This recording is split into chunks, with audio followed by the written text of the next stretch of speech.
청년들의 공통된 고민은 바로 나는 지금 뭘 하고 있는지, 나는 앞으로 뭘 할 건지, 나는 10년, 20년 뒤에 어떻게 살아가고 있을 건지, 그리고 결혼은 언제 할 건지, 이런 걱정을 많이 하겠죠. 또 하나 더 붙이자면 나는 어떤 집에 살고 있을까, 이런 생각도 많이 하게 되겠죠.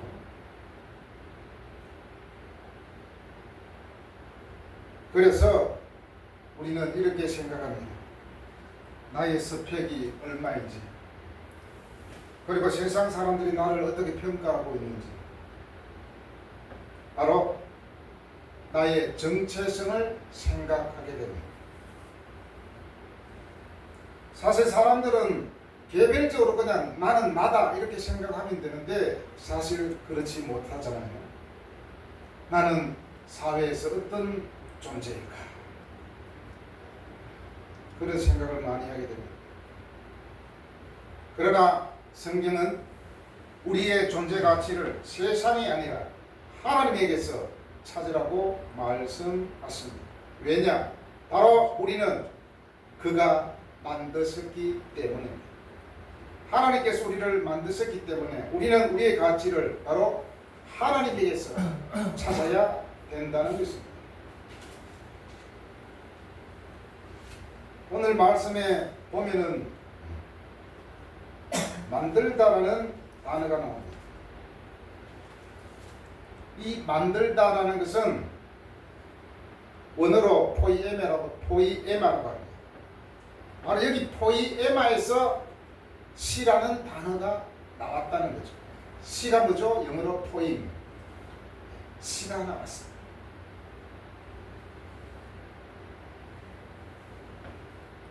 포이에마는 바로 작품이라는 뜻입니다. 예술이라는 뜻도 있습니다. 바로 우리는 하나님의 작품이며, 하나님의 작품이라는 것은 예수 그리스도 안에서 선한 일을 하도록 창조되었다는 것입니다. 포이에마는 작품이면서도 그냥 작품이 아니라 글작품을 의미한다는 것이죠. 글작품이라는 것은 뭡니까? 우리 믿는 사람들이 하나님에 의해 의도적으로 정교하게 설계되었다는 것을 의미합니다. 영어 성경에 찾아보니까 이렇게 되어 있습니다. handiwork. 수공의 품이라는 것입니다. 손으로 지었다는 것입니다. 그냥 공장에서 대량으로 마구마구 생산해낸 것이 아니라 하나님께서 손으로 빚었다는 것입니다. 그렇기 때문에 얼마나 섬세하고 얼마나 공을 들었겠냐는 것입니다. 그렇기 때문에 예술품이고 글작품이라는 것입니다. 시인이 시를 쓸 때 어떻게 씁니까? 대충 그냥 5초 만에 그냥 주룩 씁니까? 정성을 다해서 씁니다. 글씨체가 중요한 것이 아니라 그 내용이 중요하기 때문에 정성을 다해서 씁니다. 그리고 영혼을 들여서 쓰기도 합니다.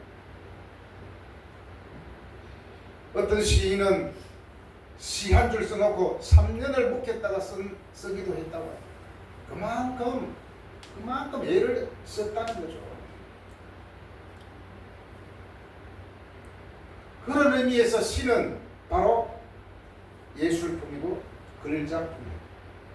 그리고 하나님께서 손수 만드신 우리들도 바로 거기에 걸맞은 예술품이고 글작이라는 것입니다.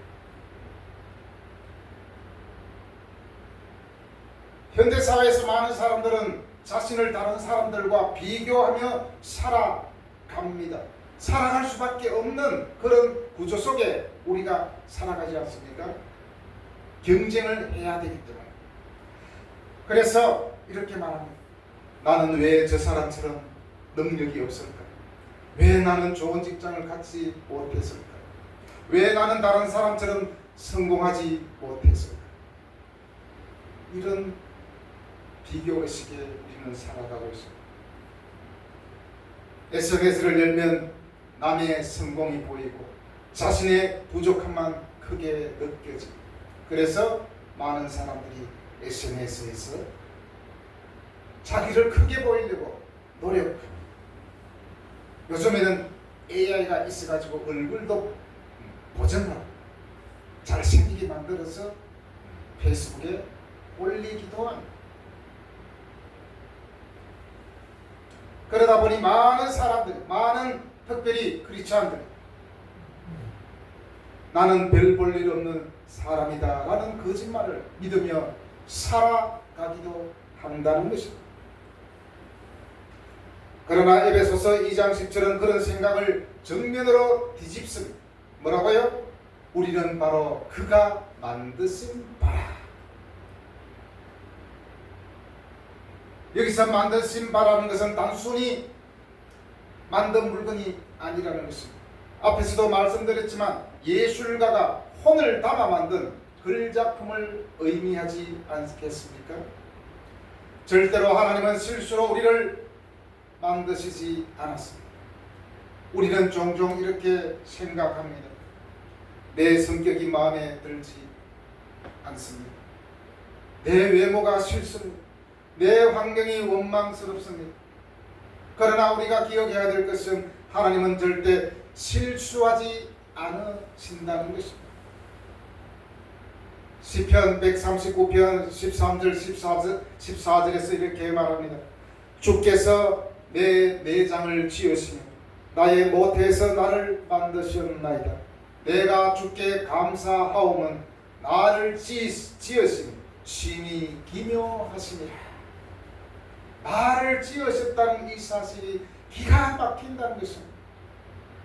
우리가 금강산에 올라갔을 때 사람들이 어떻게 말하겠습니까? 고함을 치겠죠. 야, 이렇게 아름다울 수가 있느냐.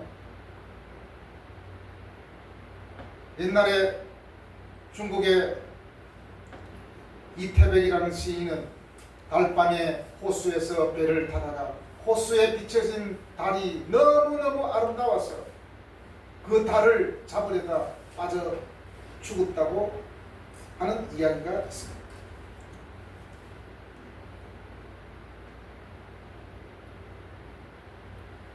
하물며 우리 사람이겠습니다. 하나님은 우주 만물을 아주 정교하게 질서 있게 만드셔서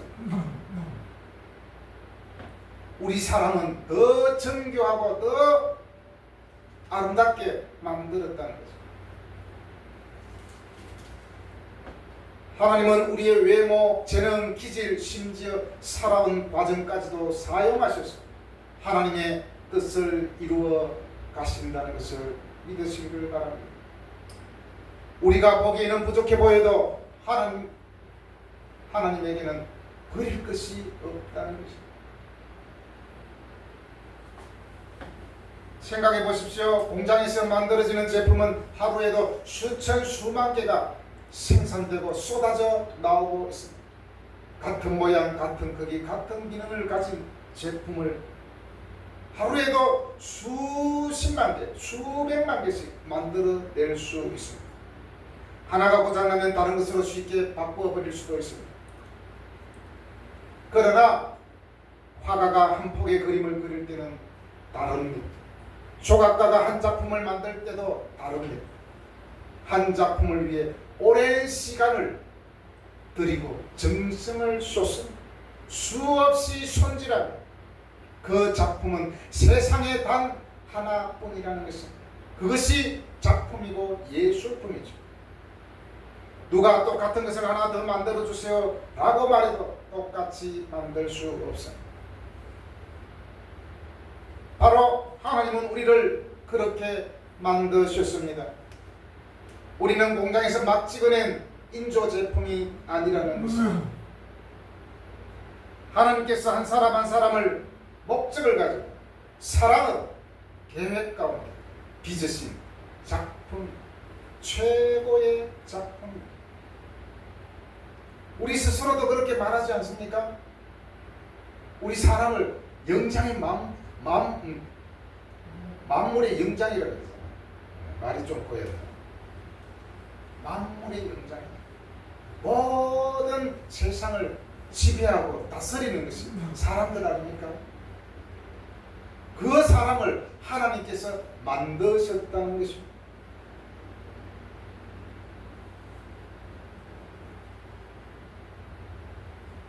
이 새로운 창조의 목적은 바로 선행에 참여시키기 위해서 만드셨다고 성경은 말하고 있습니다. 여러분, 참된 믿음은 우리의 행위로 나타나는 것입니다. 구원은 믿음으로 하나님의 선물로 우리가 받지만 구원의 증거는 우리의 행동으로 나타난다는 것입니다. 하나님의 작품인 우리의 행위는 구원의 증거라는 사실을 반드시 우리는 기억해야 합니다. 그런데 오늘 성경 구절을 자세히 살펴보면 우리는 그가 만드신 바요, 그 다음에 지으심을 받은 자라.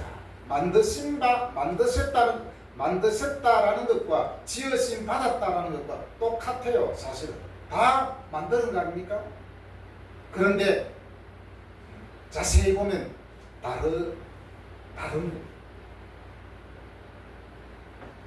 만들었다 짓다라는 것은 둘 다 만들었다는 뜻이지만 앞에 만들다라는 것은 작품의 존재 자체를 말하는 것입니다. 뒤에 짓다는 것은 바로 작품의 목적을 말하는 것입니다. 목적을 위해서 만들었고 존재를 위해서 만들었다는 것입니다. 쉽게 말하면 첫 번째는 나는 누구인가입니다. 나는 하나님의 걸작이다. 두 번째는 왜 존재하는가입니다. 왜 존재하기 위해서, 왜 어떤 존재를 위해서 나를 만드셨는가라는 것입니다. 바로 선한 일을 위해 새롭게 창조되었다라고 말씀하는 것입니다. 화가가 그림을 한 점 완전히 완성했습니다. 그 그림은 작가의 작품입니다. 그러나 그 그림은 창고에 넣어두려는 목적이 아니지 않습니까? 전시관에 전시되어야 됩니다. 그림이라면 미술관에 전시되어져야 됩니다. 음악이라면 많은 사람들 앞에 들려줘야 됩니다.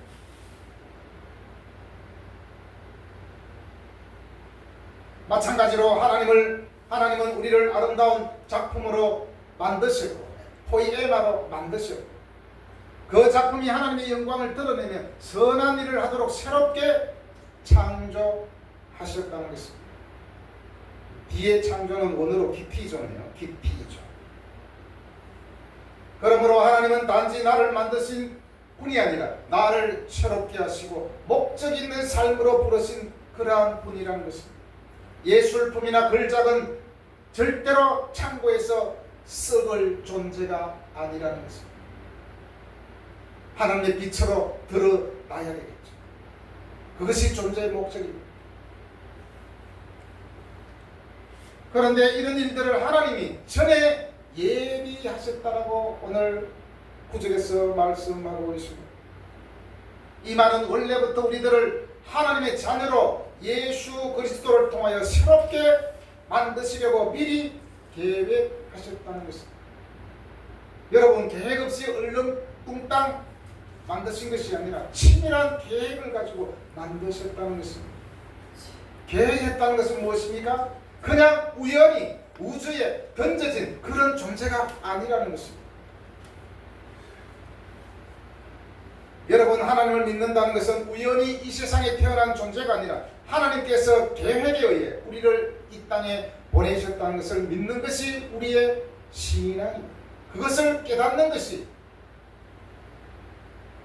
특별히 젊은 청년들에게 아주 필요합니다.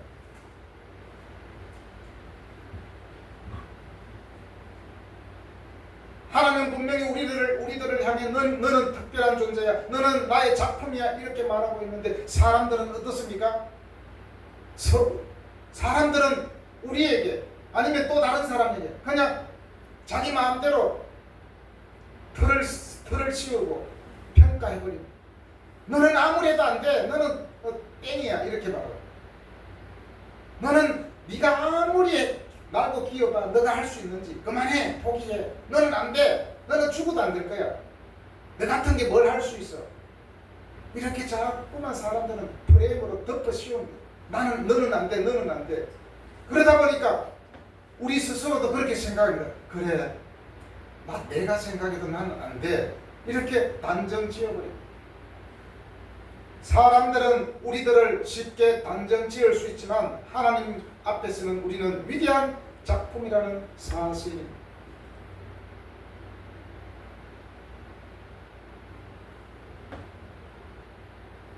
여러분, 하나님께서 우리를 작품으로 그것도 예술품으로 만드셨습니다. 이 말은 특별한 존재라는 것입니다. 요즘 말로 말하면 VIP. 사실 교회에서는 VIP가 있으면 안 됩니다. 좀 의패가 있는데요. 하나님 앞에서는 VIP지만은 우리 사람들 사이에 당신은 VIP이기 때문에 여기 앉아. 당신은 가난하기 때문에 저 뒷구석에 앉아. 당신은 교회도 잘 안 오니까 저쪽에 앉아. 이렇게 말할 수 없다는 거예요. 사람들은 너는 VIP이고 나는 하찮은 사람이고 이렇게 평가하면 안 된다는 것입니다. 사람 앞에 하찮은 사람이든지 거지든지 무능하든지 가난하든지 부자든지 똑같이 뭡니까? 하나님 앞에서는 VIP라는 사실. 그래서 우리는 누군가를 평가하고 누군가를 존중하지 않고 함부로 대할 수 없습니다. 왜냐? 우리는 다 걸작품이고 다 존귀한 자이기 때문입니다. 큰 레스토랑에 가면 VIP석이 있습니다. 특별히 모시겠다는 것입니다. 우리는 하나님 앞에서 오직 VIP. 여러분, 우리 스스로 나는 하나님 앞에서 VIP라는 것을 기억하시기를 바랍니다. 우리 스스로를 내 자신을 거지 같은 인생이라고 생각하면 안 됩니다. 나는 바로 왕같은 제사장, 거룩한 자입니다. 사랑하는 여러분, 세상은 여러분을 학력으로 평가하고 연봉으로 평가하고 외모로 평가할지 모릅니다. 그러나 하나님은 우리들을 그분의 걸작품으로 보고 계십니다. 그렇기 때문에 우리는 스스로 나를 하찮게 여기지 마시기를 바랍니다. 혹시 나는 실패한 인생이다라고 생각하고 계십니까? 그것은 하나님의 평가가 아니라 세상의 평가입니다. 그 세상의 평가에 우리는 귀 기울이지 마시기를 바랍니다. 십자가는 우리의 가치를 보여주는 가장 분명한 증거입니다. 하나님은 우리를 너무나 사랑하셔서 독생자 예수 그리스도를 우리에게 내어주셨습니다. 그만큼 우리는 하나님께 귀한 존재라는 것입니다. 엑셀런트. 사실 우리 자신을 함부로 평가하는 것도 문제예요. 아유, 내 같은 게 뭘 할 수 있어. 나는 바보야. 나는 멍청이야. 나는 아무것도 할 수 없어. 스스로 그렇게 덫을 씌우면 안 됩니다. 하나님은 우리에게 존귀한 존재로 불러주셨고 만들어 주셨기 때문에 바로 우리는 우연히 존재하는 그런 가치 없는 사람이 아닙니다. 죽으면 끝나는 그런 무의미한 삶이 아닙니다.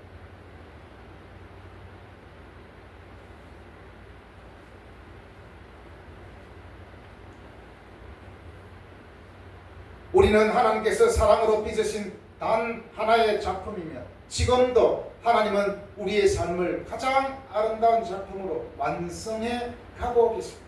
완성해 가고 계신다는 것은 우리가 계속해서 성화되어 간다는 것입니다. 성화가 뭡니까? 예수님을 닮아가는 과정을 말하는 것입니다. 우리가 이런 말이 있잖아요. 끝난 게 끝난 게 아니다. 끝난 게 끝난 게 아니다. 우리가 살아있는 한 또 하나님을 믿고 있는 한 우리의 인생은 끝난 게 끝난 게 아닙니다. 끝은 우리가 정하는 것이 아닙니다.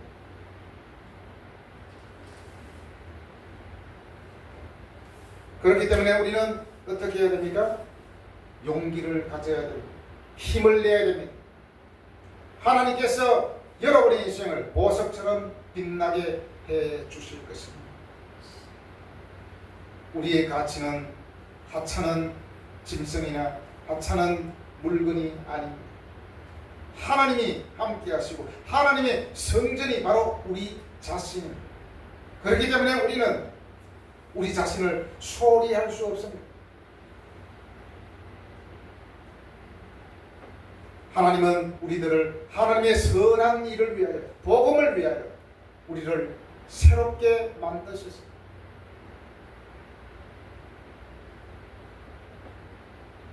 우리는 이 사실을 분명히 기억하고 나는 하나님의 글작품이다. 나는 하나님의 선한 일을 위하여 새롭게 창조된 인생이다 라고 생각합니다. 하나님의 선한 일을 위하여 쓰임받는 여러분이 되시기를 예수님의 이름으로 간절히 축복합니다. 아멘. 기도하겠습니다. 하나님 아버지, 오늘 성경에서 하나님께서 우리들을 특별히